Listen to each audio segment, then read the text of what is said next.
A fearless crusader who fought against the oppressive exploitation of the Dalits. An entire life which was a long, relentless fight for the upliftment of the lower caste, who were trampled and insulted by the upper caste. A man of amazing dynamism and firm convictions. He represented one of the epic centers of the powerful force of change. Ayyankali. In today's video, we will learn about Ayyankali and his efforts for making Kerala rid of the caste system. Ayyankali was born on 20th August 1863 at Pirinkatuvilla in Trivandrum.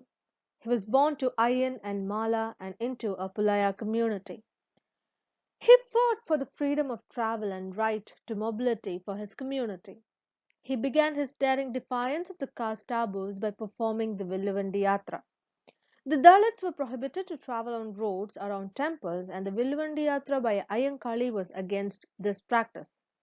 As we learned in Vaikam Satyagraha, his Villuvandi Yatra initiated the demand to open the roads to all. He was prevented by the upper caste people, and a commotion followed which stopped when they understood that he was armed. He was a formidable person, and his enemies were wary of him. His efforts earned his people the freedom to travel and right to mobility. Now, let's look into his more daring acts, which were a result of his determination to dismantle the suffocating system.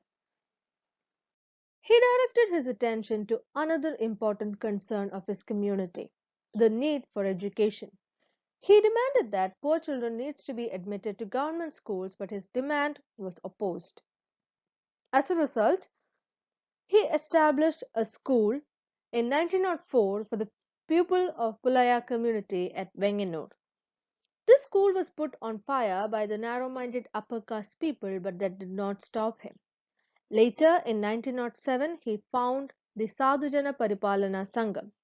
The objectives of the Sangam were to gain right to education and freedom of travel. As a result, formal permission was given to the poor children to study at school. But the hardships didn't end there. Most of the privileged people refused to permit the students into their schools. Even if they were allowed, the children were tortured, and this led them opt out of the school by themselves. Many such incidents were narrated in the stories by many writers. One example can be the work Juthan by Om Prakash Valmiki. The efforts of Ayyankali became fruitful because people started to have access to education. His next major attempt was the agricultural strike in Kerala between 1904 and 1905. The intention behind this act was to liberate his community from the dehumanizing practices of the caste system. The people of his community worked on the land of high caste people. The workers were paid so less wages, and often they were paid in kind and not in cash. They were exploited by their landlords, and Ayyankali successfully united the people together to confront their exploiters. He called for a boycott of the workers on the farm until their demands were met. The demands were to have the right to travel on public roads, right to education, and increase and continuity of wages. The boycott was executed and the work on the farms came to a halt.